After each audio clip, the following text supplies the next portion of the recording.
Hello students, कैसे हैं आप। आज हम कर रहे हैं एक्सरसाइज 3.5 का question number 4। Form a pair of linear equations and find their solutions. हमें ये प्रॉब्लम दी है, ठीक है। इस प्रॉब्लम को पढ़ के हमने दो लीनियर इक्वेशंस बनानी है, पेयर ऑफ लीनियर इक्वेशंस ना, ठीक है। दो लीनियर इक्वेशंस बनानी है और उनका सॉल्यूशन भी निकालना है, ठीक है। तो प्रॉब्लम क्या है हमारे पास कि a part of monthly hostel charges is fixed, ठीक है, and the remaining depends on the number of days one has taken food in the mess। तो कुछ स्टूडेंट्स हैं जैसे वो हॉस्टल में रह रहे हैं, ठीक है। तो हॉस्टल का जो मंथली चार्जेस है वो तो फिक्स है, वो तो देना ही पड़ेगा। उसके बाद जो स्टूडेंट खाना खाते हैं, ठीक है, जैसे मेस में खाना खाते हैं, कैंटीन में खाना खाते हैं, तो पर डे जो कैंटीन में खाना खा रहे हैं उसका अलग से पैसे देने पड़ेंगे। तो एक स्टूडेंट है, स्टूडेंट ए, ठीक है। स्टूडेंट ए ने किया जो कि हॉस्टल में रह रहा था, उसने 20 दिन के लिए खाना खाया, 20 दिन के लिए खाना खाया, ठीक है। तो उसने जो पैसे दिए वो 1000 रुपया दिया, ठीक है। उसको जो देना पड़ा टोटल अमाउंट, उसको चार्ज पे करना पड़ा। एक तो हॉस्टल का महीने का मंथली चार्ज जो देना पड़ा, ठीक है, ठीक है, वो तो फिक्स ही है। साथ में 20 दिन का उसने जो खाना खाया वो भी उसने दिया, तो जो टोटल अमाउंट दिया वो 1000 रुपये दिया, ठीक है। तो हम स्टार्ट कर रहे हैं। लेट द फिक्स चार्ज, जो मंथली चार्ज है हॉस्टल का जो फिक्स है वो क्या मान लिया हमने, x। और let the cost of the food per day, एक दिन का जो खाना है बच्चे ने खाया वो मान लो उसने उसके दिए ₹y, ठीक है, एक दिन के। अब गिवन कंडीशन है हमें क्या कि हमने स्टूडेंट ए, कोई एक स्टूडेंट उन्होंने दिया है, स्टूडेंट का नाम ए रखा है, कैपिटल ए, ठीक है। तो ए ने जो 20 दिन खाना खाया प्लस उसका मंथली जो हॉस्टल का चार्ज है, टोटल उसने 1000 रुपया दिया। तो देखिए ए के लिए फिक्स चार्ज जो उसने दिया, मंथली हॉस्टल चार्ज, ठीक है, monthly hostel charge plus charge for 20 days जो उसने खाना खाया, ठीक है। तो फिक्स चार्ज तो हो गया x, और 20 दिन के लिए कितना उसे देना पड़ेगा, खाना खाने का पैसा। एक दिन का अगर y है, हमने माना खाना खाने के पैसे एक दिन के y हैं, तो 20 दिन के हो गए 20y, ठीक है। अब टोटल दिया उसने 1000 रुपया, तो यहाँ लिख दिया 1000 रुपया, हो गया। तो यहाँ से आ गई हमारी फर्स्ट कंडीशन हो गई। अब ऐसे ही एक और स्टूडेंट है, क्या स्टूडेंट है, स्टूडेंट बी के लिए क्या कंडीशन है कि उसने 26 दिन खाना खाया, ठीक है। Who takes food for 26 days. तो देखिए क्या होगा, अगर 26 दिन उसने खाना खाया तो वो कह रहे उसने 1180 रुपये दिए, 1180 रुपीज़ दिए। तो अब बी को देखो फिक्स चार्ज तो देना ही पड़ेगा जो देना है, ठीक है, मंथली हॉस्टल चार्जेस वो तो फिक्स है, वो तो देना ही पड़ेगा, प्लस चार्ज फॉर 26 डेज जो उसने रोटी खाई है ना, खाना खाया 26 days, takes food for 26 days. तो एक दिन का खाना खाने का हमने बोला हुआ है y, माना हुआ है, ठीक है। तो 26 दिन 26 डेज का हो गया 26y। सो टोटल कितना उसने दिया 1180। So fix charge x plus 26 दिन, ठीक है, 26y 26y इक्वल टू कितने, टोटल कितने दिए x प्लस 26y, कितना टोटल पैसे दिए 1180, जो कि फिक्स चार्ज है प्लस 26 डेज का खाना भी है, हो गया। ये दूसरी कंडीशन आ गई, तो ये आ गया दूसरी इक्वेशन आ गई, ये आ गया इक्वेशन नंबर 2। अब इन दोनों इक्वेशन जो हमारे पास आई हैं, हमने लीनियर इक्वेशन बनाई हैं, ये दो बन गई, ये प्रॉब्लम को पढ़ के बन गई, ठीक है। पूरी प्रॉब्लम को हमने अच्छे से पढ़ा और उससे हमने दो लीनियर इक्वेशन बना दी। अब हमने इसका सलूशन भी निकालना है। तो क्वेश्चन में बोला है कि आप जैसे मर्जी किसी भी मेथड से आप निकाल सकते हो सलूशन, चाहे आप सब्स्टिट्यूशन लगा दो, ठीक है, ये चाहे एलिमिनेशन लगा दो, कोई भी मेथड लगा दो। तो यहाँ हम लगा रहे हैं सब्स्टिट्यूशन मेथड, ठीक है। तो क्या करेंगे, क्या करते थे हमने पिछली वीडियोस में भी किया है, आप दोनों में से कोई भी एक इक्वेशन चूज़ कर सकते हो। तो मैंने फर्स्ट इक्वेशन चूज़ की, लो जी, फ्रॉम 1 को मैंने यहाँ रख दिया, वो देखो, ठीक है, x plus 20y equal to 1000 रख दिया। अब यहाँ से मैंने x की वैल्यू निकाल ली, x इधर ही है, 20y उधर चला गया, ठीक है। x equal to 1000 minus 20y, आ गई हमारी ये x की वैल्यू। अब क्योंकि हमने फर्स्ट इक्वेशन से निकाली, फर्स्ट ली थी ना ये वाली, ठीक है, फर्स्ट ली थी हमने, फर्स्ट इक्वेशन से निकाली, तो पुट किस में करना है, x की वैल्यू को सेकंड में, तो सेकंड में पुट कर दो x plus 26y equal to 1180। इस इक्वेशन में इस x की वैल्यू को पुट कर देंगे, ठीक है। तो अब ये x की वैल्यू निकली फर्स्ट इक्वेशन से, पुट कर देंगे सेकंड इक्वेशन में, यहाँ पर ये सेकंड इक्वेशन यहाँ मैंने लिख दी।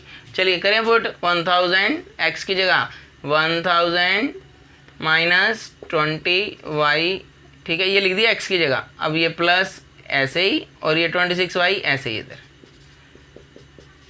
ठीक है, ये एज इट इज़ 1180 हो गया। तो अब ये हमारे पास क्या पड़ा, देखिए क्या हो गया, ये -20y प्लस 26y, ये हो गए 6y, ठीक है, प्लस के, और ये 1000 है। ये अगर इस 1000 को हम उधर ले जाएं दूसरी साइड, तो ये आ जाएगा हमारे पास माइनस का हो जाएगा, ठीक है। ये हमारे पास बेटा आ गया माइनस करके 180, और हमारे पास जो y की वैल्यू आ गई 180/6, ये आ गया 30। सो y आ गया 30, यानी कि एक दिन के खाना खाने के पैसे, cost of food per day, y लिया था ना, y आ गया 30, तो ₹30, ठीक है, 30 रुपये देने पड़ेंगे एक दिन का खाना खाने के बच्चे को, ठीक है, हो गया। अब x की वैल्यू भी निकालनी है, तो कहाँ से कहाँ पुट करें, तो y की ये जो वैल्यू आई है इसको हम पुट कर देते हैं यहाँ पर, यहाँ पुट कर देते हैं, x की वैल्यू भी आ जाएगी, यहाँ y की जगह कर देते हैं, ठीक है। सो यहाँ करें, चलिए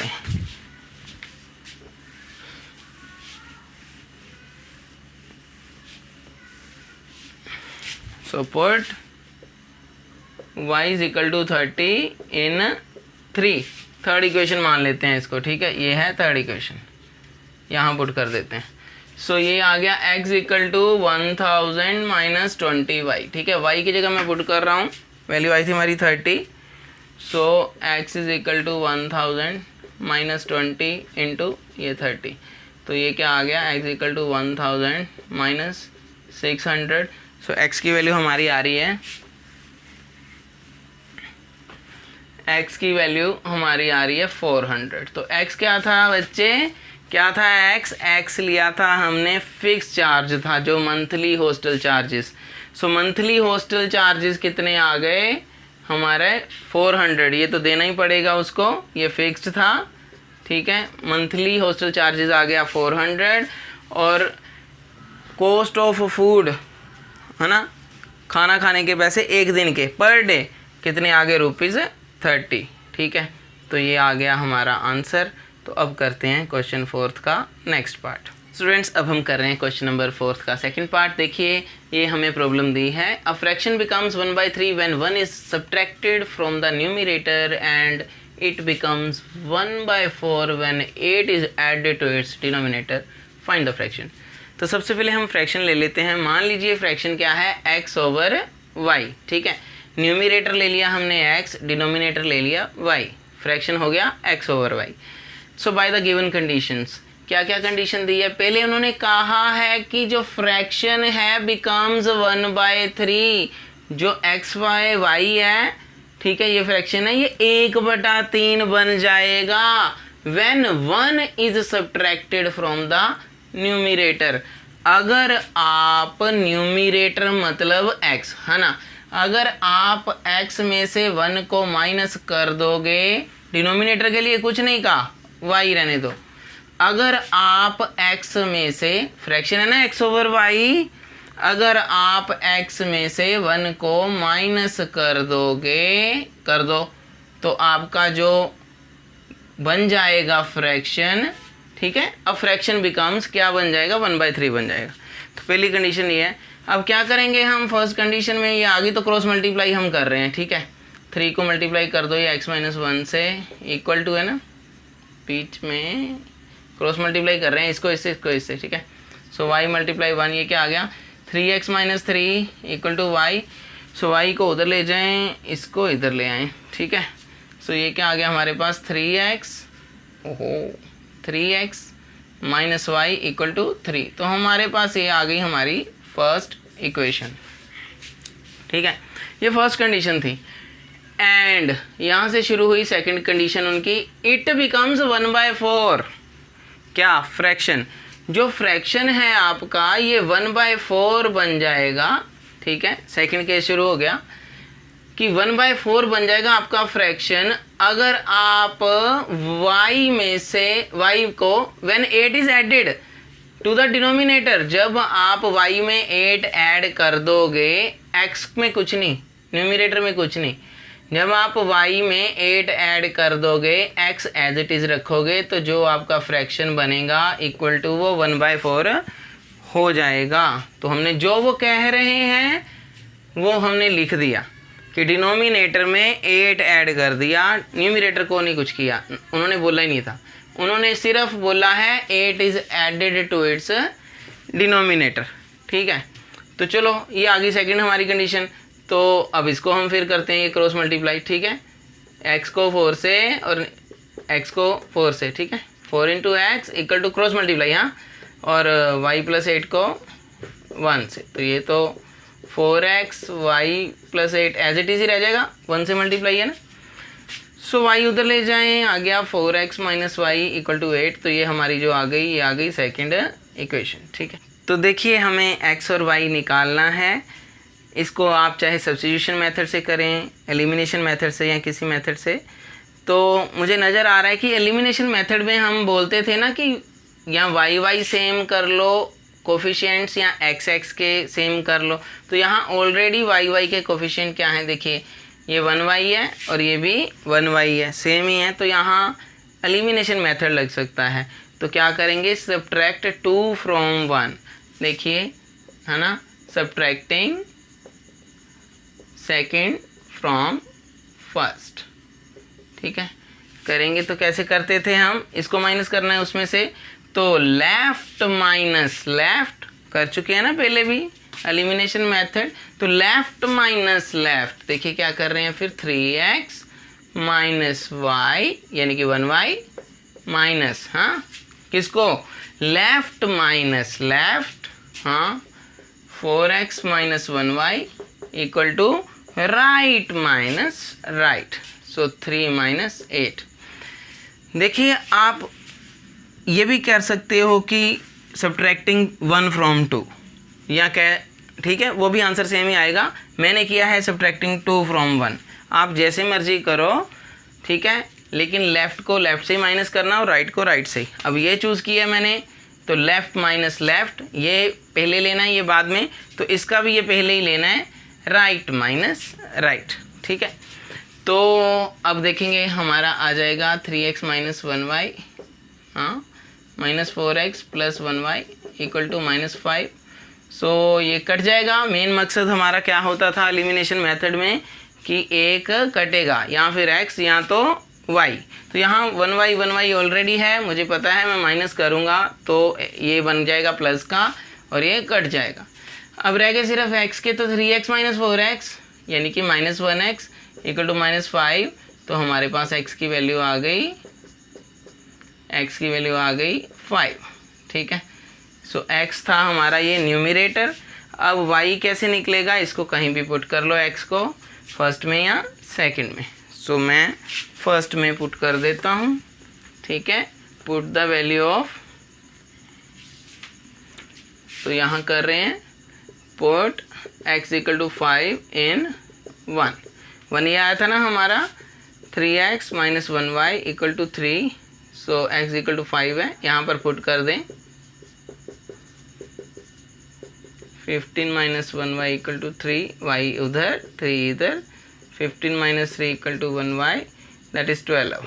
1y means y, so y की वैल्यू आ गई 12। x की कितनी आई थी हमारी 5। सो फ्रैक्शन क्या आ गया, फिर हमें फ्रैक्शन निकालना था, फ्रैक्शन आ गया। फ्रैक्शन क्या लिया था हमने, x over y। So x की वैल्यू क्या है 5, y की वैल्यू 12। तो ये हमारा आंसर आ गया, दिस इज़ द फ्रैक्शन। तो आई होप आपको समझ आ गया। अब करते हैं नेक्स्ट पार्ट। तो स्टूडेंट्स अब हम करेंगे क्वेश्चन 4 का थर्ड पार्ट। यश ठाकुर ने एक टेस्ट दिया जिसमें उसने 40 मार्क्स लिए, ठीक है। उसमें जितने भी क्वेश्चंस थे उन क्वेश्चंस के कुछ आंसर्स उसने करेक्ट दिए और कुछ आंसर्स उसने करेक्ट नहीं दिए, मींस रॉन्ग आंसर दिए। तो जो उसने करेक्ट आंसर दिए, जिसका आंसर उसने सही दिया, ईच राइट आंसर के लिए उसे 3 मार्क्स मिले, ठीक है। और उसे लॉस हुआ 1 मार्क का फॉर ईच रॉन्ग आंसर। हर गलत आंसर देने पर उसे 1 नंबर उन्होंने काटा, तो उसको जो टोटल मार्क्स मिले वो 40 मार्क्स मिले, 40 मार्क्स मिले, ठीक है। ये फर्स्ट कंडीशन है। आगे क्या है, सेकंड कंडीशन उन्होंने कहा कि अगर वही टेस्ट जो है, अगर उसका जो सही उसने करेक्ट आंसर दिया है ना, करेक्ट आंसर दिया, उसको 3 मार्क्स के बजाय अगर 4 मार्क्स 4 मार्क्स दिए होते करेक्ट आंसर के, और जो इनकरेक्ट आंसर है उसका, गलत उसने जो आंसर दिया उसके लिए 1 मार्क्स काटने के बजाय 2 मार्क्स, ठीक है, 2 मार्क्स काटे होते, 2 मार्क्स बीन डिडक्टेड, 2 मार्क्स काटे होते, तो then Yash would have scored 50 marks, तो उसके 50 नंबर आगे होते, ठीक है। How many questions were there in the test, ठीक है। तो उस टेस्ट में कितने क्वेश्चन थे, तो कितने क्वेश्चन है उस टेस्ट में, ये हमने निकालना है। तो let the number of correct answer, जो उसने देखिए टेस्ट में उसने कुछ करेक्ट आंसर दिए और कुछ इनकरेक्ट आंसर दिए, मीन्स रॉन्ग आंसर दिए। तो हम मान लेंगे कि सबसे पहले जो उसने करेक्ट आंसर दिए वो नंबर ऑफ कितने आंसर्स करेक्ट थे उसके x, और नंबर ऑफ रॉन्ग आंसर जो उसने दिए y। तो इसका मतलब टोटल जो क्वेश्चन थे वो क्या कितने हो गए, टोटल नंबर ऑफ क्वेश्चंस कितने हो गए, x + y, कि ये करेक्ट दे दिए number of answers, number of correct answers, और ये नंबर ऑफ रॉन्ग आंसर्स, ठीक है। तो टोटल नंबर ऑफ क्वेश्चन कितने हो गए, x + y। अब फर्स्ट कंडीशन को लेके चलते हैं, जब उसके टोटल मार्क्स कितने आए थे 40, तो 40 इधर लिख देते हैं 40, ठीक है। ये 40 नंबर आए हैं उसके, कैसे आए हैं, अब उसको 3 नंबर मिले हैं हर करेक्ट आंसर के। तो करेक्ट आंसर उसने कितने किए, नंबर ऑफ कितने क्वेश्चंस हैं उसके जो करेक्ट हैं, x क्वेश्चंस, ठीक है। अगर एक क्वेश्चन के लिए उसे 3 मार्क्स मिलेंगे करेक्ट क्वेश्चन के लिए, तो x क्वेश्चन करेक्ट किए तो कितने मार्क्स आएंगे, 3x। ये क्लियर हो गया कि अगर उसने x क्वेश्चन करेक्ट किए हैं, एक करेक्ट क्वेश्चन के लिए उसे 3 मार्क्स मिल रहे हैं, तो x करेक्ट क्वेश्चन के लिए उसे 3x मिलेंगे, ठीक है। अब वो क्या करे, losing 1 mark for each wrong answer. अब हर गलत आंसर जो दिया उसके लिए मार्क्स काटेंगे भी ना, वो मार्क्स काटेंगे कितना, 1 नंबर काटेंगे। अब फर्स्ट कंडीशन में यहाँ तक है फर्स्ट कंडीशन, है ना, तो 3 नंबर तो ठीक जो आंसर है, हर आंसर जो ठीक है, हर आंसर के लिए 3 नंबर, और हर गलत आंसर के लिए 1 नंबर काटेंगे भी। तो कितने गलत आंसर हैं, रॉन्ग आंसर्स कितने हैं उसके, y, ठीक है, y उसके रॉन्ग आंसर हैं, number of wrong answers y। So her wrong answer के लिए 1 मार्क्स कटेगा, तो y रॉन्ग आंसर्स के लिए कितने मार्क्स कटेंगे, 1 × y, ठीक है, -1y हो गया, ठीक है। तो फिर देखिए नंबर ऑफ करेक्ट आंसर कितने हैं, x। एक करेक्ट आंसर के लिए 3 नंबर मिलेंगे, तो टोटल नंबर कितने लिए उसने, अगर x करेक्ट आंसर किए तो 3x, यहाँ आ गया। अब 1 नंबर कटेगा उसका रॉन्ग आंसर के लिए, तो कितने रॉन्ग आंसर दिए, y रॉन्ग आंसर दिए उसने, ठीक है। तो 1 नंबर कटेगा सबके लिए, तो कितने टोटल कट जाएंगे, 1y, उसको मैंने माइनस कर दिया। अब मार्क्स कितने आए उसके, मार्क्स उसके आए टोटल, ये हैं जो उसके करेक्ट आंसर्स के मार्क्स हैं, ये जो कटे उसने रॉन्ग आंसर दिए वो माइनस कर दिए। अब टोटल फिर उसने ओवरऑल उसका क्या बचा, 40 मार्क्स उसके आए थे।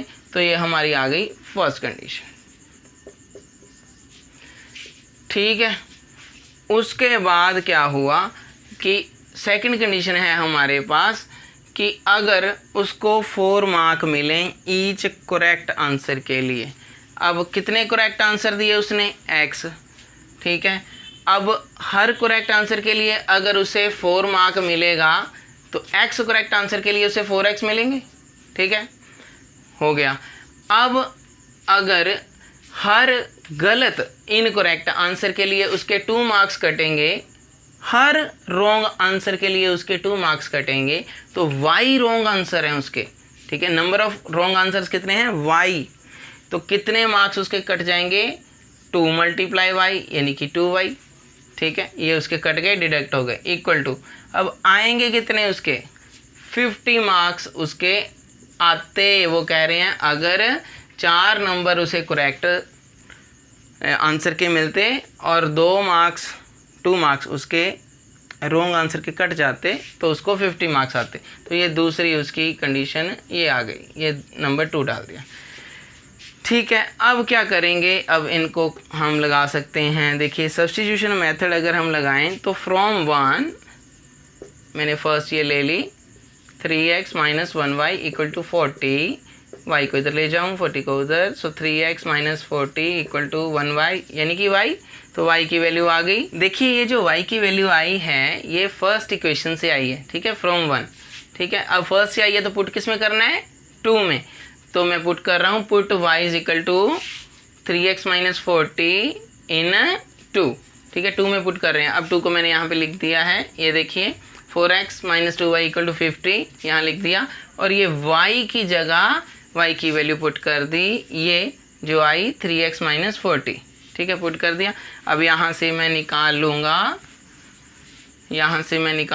x की वैल्यू आ जाएगी 4x - 3 × 6 x, 3x × 2 6x, ठीक है, माइनस ये प्लस 2 40 80 = 50, ये कितना हो गया -2x, 80 को उधर ले जाएं तो 50 - 80, this is -2x, this is -30, so x की वैल्यू आ रही है -30 ओवर -2, माइनस कैंसिल, 2 15 सा, सो हमारे पास x की जो वैल्यू आ गई, वो x की वैल्यू जो आ रही है वो क्या आ रही है हमारे पास 15, ठीक है, x की वैल्यू आ गई 15, तो x क्या है, नंबर ऑफ करेक्ट आंसर्स जो थे वो x थे, तो नंबर ऑफ करेक्ट आंसर हो गए हमारे पास 15। अब y की वैल्यू निकालनी है तो हम यहाँ पुट कर देते हैं, इसको इक्वेशन 3 बोल देते हैं, तो पुट x = ठीक है, सो पुट x = 15, ये जो आई है, ठीक है, ये x = 15, यहाँ पुट x = 15 इन 3, ये जो हमारी आई थी इक्वेशन, ठीक है, इसमें पुट कर देते हैं। सो ये क्या है 3x - 40 = y, ये आई थी, इसमें हम x की जगह पुट कर देंगे 15, तो y की वैल्यू आ जाएगी, ठीक है। आप किसी भी इक्वेशन में पुट कर सकते हैं, फर्स्ट में, सेकंड में या थर्ड में, ये जो x की वैल्यू आई कहीं भी पुट कर दो, मैं थर्ड में कर रहा हूँ, तो x की जगह ये आ गया 15, 45 - 40, सो दिस इज़ 5, सो ये आ गए। तो टोटल नंबर ऑफ क्वेश्चंस थे x + y, सो x आ गया 15, y आ गया 5 हमारे पास, so total number of questions हमारे पास आ गए, x + y means 15 + 5 that is 20, so total number of questions हैं 20, ठीक है। सो आई होप आपको समझ आ गया होगा। Thank you so much for watching this channel, take care, bye bye.